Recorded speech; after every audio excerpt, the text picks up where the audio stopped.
Well, there are two lines from The Princess Bride that I love. The one that everyone is very familiar with is,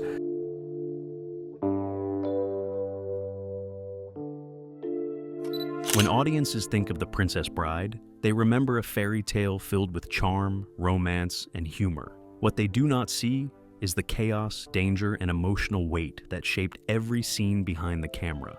The cast endured injuries, accidents, grief, and real fear, while hiding it all behind the story's lighthearted tone. Production was full of close calls that nearly ended careers, rewrites caused by hidden medical emergencies, and emotional moments that sprang from the private battles the actors carried. As we peel back the curtain, we uncover the stories the cast protected for decades. These are the revelations that reshape everything fans believed they knew about this classic adventure. Cary Elwes' near-career-ending accident destroyed the film's schedule. Cary Elwes was still early in filming when a single mistake nearly derailed the entire production. During a relaxed break on set, Andre the Giant invited him to try the all-terrain vehicle he used to move around because of his back pain. Cary agreed, assuming it would be simple. The moment he accelerated, the front wheel lifted and the vehicle slammed down directly onto his foot. The pain was immediate and overwhelming. He was rushed to the hospital where doctors confirmed fractures in his big toe. The injury was a serious problem. Cary appeared in almost every scene, and many required athletic movement. Instead of halting production, Rob Reiner and the crew quietly shifted the schedule, filming only close-ups or scenes that kept Cary seated or partially hidden. The cast later said they worked tirelessly to protect him. Because of careful camera angles, the audience never notices that Cary could barely put weight on his foot during many of his key scenes. Even the famous sword fight was filmed after the accident, with Cary masking the pain. Mandy Patinkin's most famous line came from real grief. Mandy Patinkin's performance as Inigo Montoya carries a depth that fans feel instantly, and much of it came from his personal grief. Before filming began, Mandy lost his father to cancer, an event that left a deep, lingering sadness. When he delivered the famous line, "Hello, my name is Inigo Montoya. You killed my father. Prepare to die," he was not imagining a fictional villain. He was speaking to the illness that took his father away. Mandy later revealed that each repetition of the line brought up the same painful emotion, and he used it to fuel his performance. This gave the character's quest a sincerity that no amount of rehearsal could produce. Christopher Guest, who played Count Rugen, said he could feel the emotional intensity every time Mandy confronted him during filming. The final showdown between Inigo and Rugen became more than a scripted revenge scene. For Mandy, it symbolized a personal resolution, a moment where he felt he could strike back at something that had hurt him deeply. It remains one of the strongest examples of real grief embedded in a fantasy film performance. Billy Crystal ad-libbed so hard, he nearly sent Mandy Patinkin to the hospital. Billy Crystal's role as Miracle Max is remembered for its wild humor, but few viewers know that the laughter on set became physically dangerous for Mandy Patinkin. During earlier training, Mandy cracked his ribs while practicing swordplay. His doctor warned him to avoid sudden movement and laughter, both of which could worsen the injury. When Billy Crystal arrived and began improvising, Mandy had no chance of controlling his reactions. Billy created new jokes on every take, and Mandy's laughter turned into painful spasms. At one point, the pain became so sharp that filming had to stop. Crew members recalled Mandy clutching his ribs between takes while trying to stay composed. Rob Reiner also struggled to stay in the room. The director laughed so hard he had to step away to avoid ruining shots. Billy did not realize at first how much pain Mandy was in until he noticed the discomfort between takes. Despite the risk, the cast insisted on capturing the most natural reactions possible. The result is one of the funniest scenes in the film, powered in part by Mandy's genuine, uncontrollable responses. The six-fingered sword fight was filmed through real pain and hidden braces. The duel between Inigo Montoya and Count Rugen stands as one of the most memorable confrontations in film. Yet both actors endured significant pain during its filming. Mandy Patinkin was still recovering from his rib injury, which limited his range of motion and made deep breaths painful. Christopher Guest, meanwhile, struggled with wrist and elbow strain from the demanding rehearsals required to master the choreography. Swordmaster Bob Anderson insisted on absolute precision. He trained both actors for months to ensure every movement matched his standard. The intensity left Mandy with muscle spasms and forced Christopher to wear supportive braces under his costume. They hid their discomfort to maintain the elegance and flow of the duel.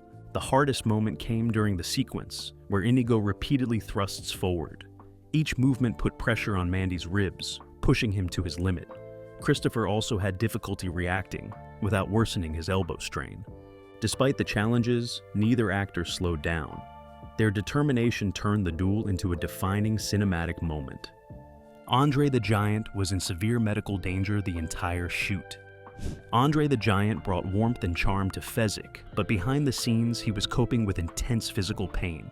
His acromegaly had advanced significantly by the time filming began, leaving him with back and joint issues so severe that even simple movements were difficult. Despite his size, he struggled to lift light objects, let alone a co-star. This created major challenges for scenes where Fezzik appears to carry Buttercup. Andre could not support Robin Wright's weight, so the crew used hidden platforms and wires to create the illusion of strength. Robin often stood on a raised structure while Andre placed his hands in position for the shot. Outdoor scenes were especially difficult. Heat caused Andre's joints to swell, and the crew had to use large fans to keep him comfortable. During breaks, he rested in a specially constructed chair designed to support his back. Andre rarely complained. Cast members often said he maintained a positive attitude even when in obvious pain. His performance became one of the film's emotional anchors. Robin Wright and Cary Elwes' chemistry was real and it complicated filming. Robin Wright and Cary Elwes had natural chemistry from the moment they met. Cast members have said the connection between them was instant. Their scenes together feel effortless because both actors admitted they were genuinely drawn to each other. Cary described Robin as one of the most beautiful people he had ever met.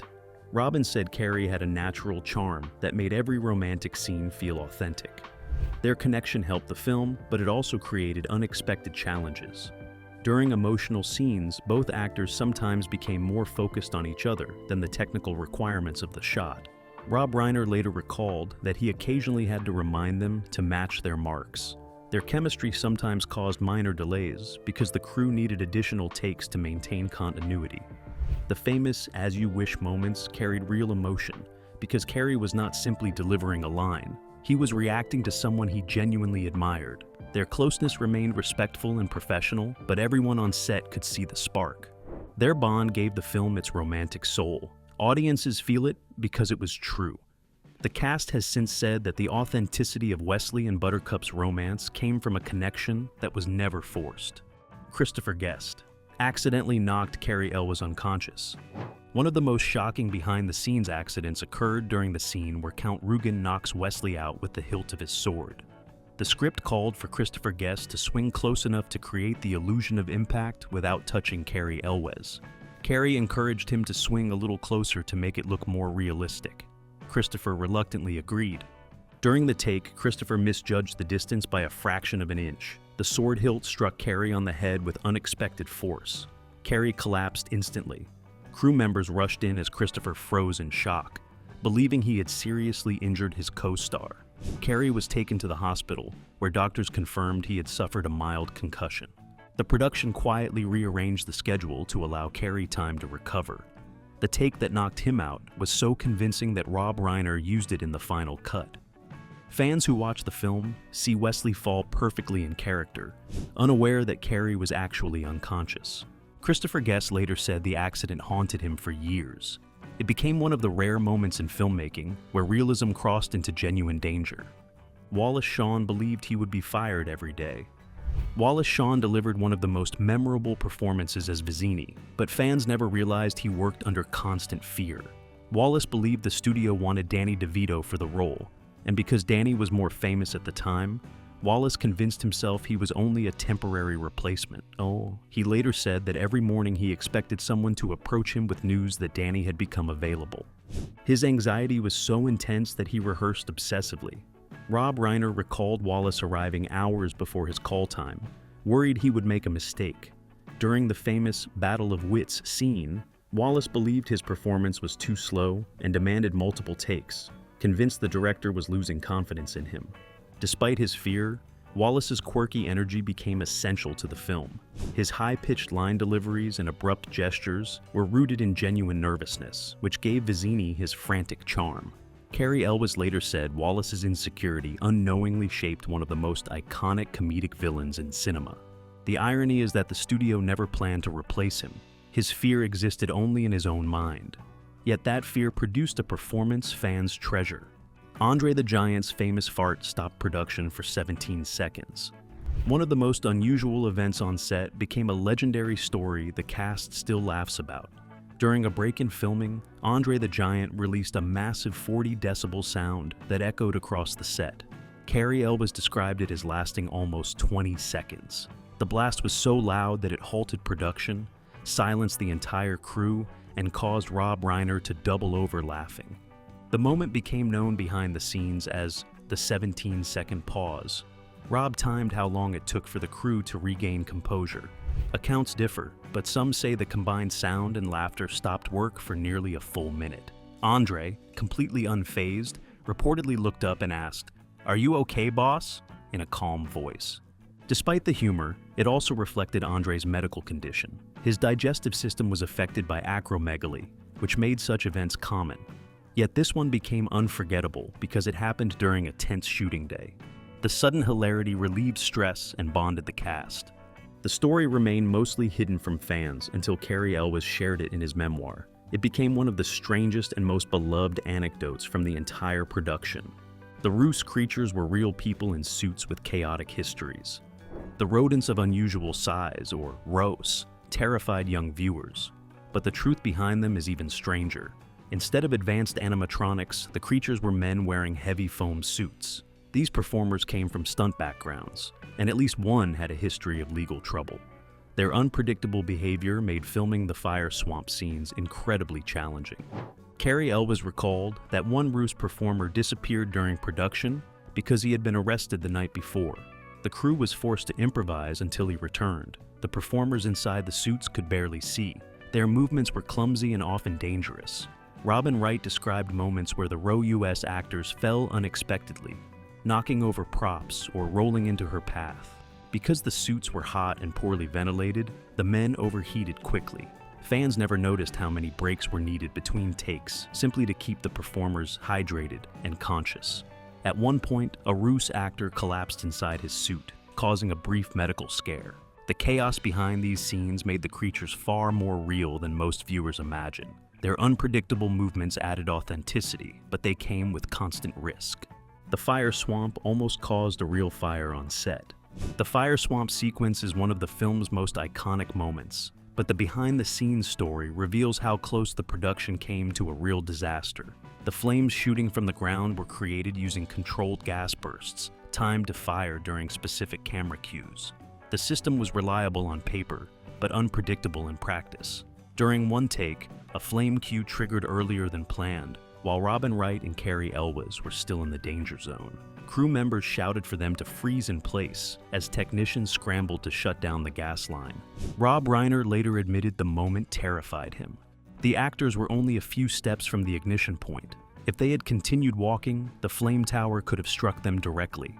After the near accident, the crew adjusted the timing system and increased safety checks. But Robin recalled still feeling uneasy during later takes. She trusted Cary, who physically guided her through the choreographed steps.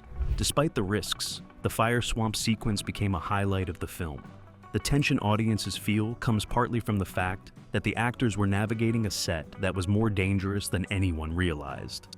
The Cliffs of Insanity were filmed under life-threatening winds. The dramatic shots of the Cliffs of Insanity combined studio work with real footage captured at the Cliffs of Moher in Ireland. When the crew arrived, they discovered the wind conditions were far more severe than expected.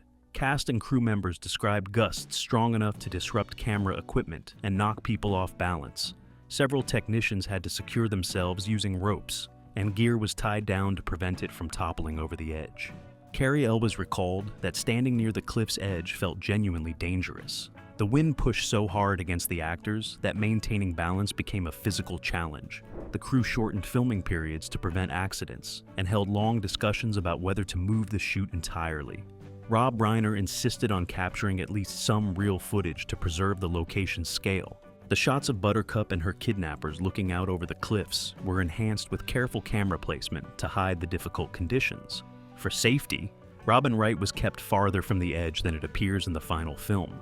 Despite the challenges, the footage gave the film one of its grandest visual moments. Sword training took much longer and was far more intense than fans know. The sword fighting in The Princess Bride is often praised as one of the best in movie history. To achieve this, Cary Elwes and Mandy Patinkin trained for months with legendary swordmaster Bob Anderson. What fans do not realize is that the training extended far beyond the film's original schedule. Both actors spent hours each day learning real fencing techniques. Bob Anderson demanded accuracy in every movement, insisting they learn the fundamentals of Olympic-level footwork. Cary and Mandy became so committed that they trained even during lunch breaks. Their rehearsals were filmed and reviewed daily, allowing Anderson to refine their techniques. The actors later joked that they spent more time with their swords than with their families during production.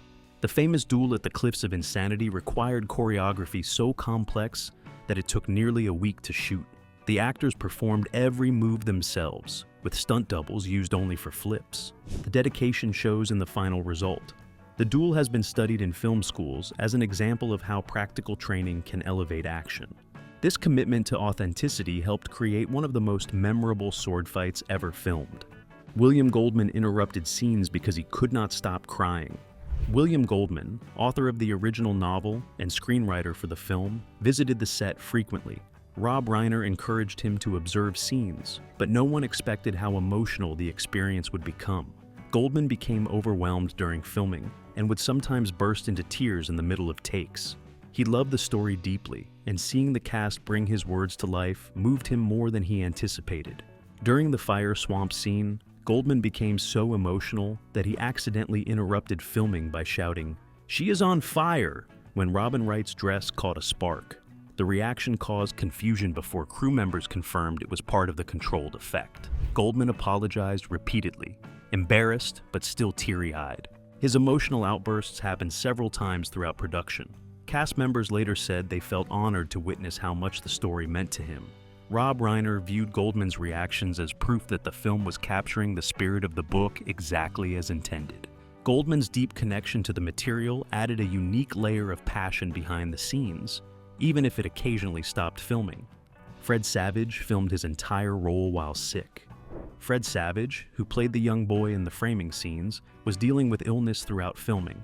The production worked around his condition by shooting short segments and allowing him to rest frequently between takes. Rob Reiner later explained that children's work hours are strictly limited, and Fred's illness made the schedule even tighter. Despite his discomfort, Fred delivered a performance filled with believable frustration, curiosity, and reluctant interest in the story his grandfather reads to him. His hoarse voice in some scenes is not acting, but a result of his cold. The crew adjusted lighting and camera angles to conceal signs of fatigue. Rob Reiner also took extra care to keep Fred calm. Knowing the boy did not feel well, he used lighthearted humor and gentle direction to maintain Fred's energy during close-ups. Cary Elwes later revealed that the entire cast tried to make Fred laugh off camera to keep his spirits up. Fans watching the film see a healthy and expressive child delivering memorable reactions. What they do not see is a young actor pushing through illness with the help of a supportive cast and crew who made sure his performance remained strong. The Miracle Max scene originally had a completely different ending. The Miracle Max sequence is one of the film's most beloved moments, but the ending audiences know today was not the one originally planned. William Goldman's script included an extended outro, in which Miracle Max and Valerie continue arguing long after Wesley has been revived. The scene was meant to end with a joke that directly mocked Wesley's condition. However, Billy Crystal and Carol Kane felt the scripted ending did not match the rhythm they had created through improvisation. Rob Reiner agreed. The energy in the room came from spontaneous humor that could not be duplicated. Billy delivered so many improvised lines that the scripted ending felt stiff in comparison. During early rehearsals, Billy suggested a shorter exit that focused on Max's triumph and Valerie's enthusiastic approval. The new ending allowed the scene to wrap with momentum rather than lingering too long on dialogue that did not land. Goldman approved the change, and the scene was ultimately trimmed to preserve the comedic flow. The version fans know exists because the cast trusted their instincts. Their rewrite improved the timing and left audiences wanting more. Robin Wright fainted during filming, and the footage was almost used. During the scene in which Buttercup confronts Humperdinck about Wesley, Robin Wright fainted from dehydration. The set was hot, and she had been wearing a heavy gown under strong lights. In the middle of a take, she swayed, lost balance, and dropped out of frame. Cary Elwes rushed toward her as crew members intervened. Robin recovered quickly, but the fall was startling. Rob Reiner later admitted the moment was so natural that he briefly considered using the footage as part of the character's emotional collapse.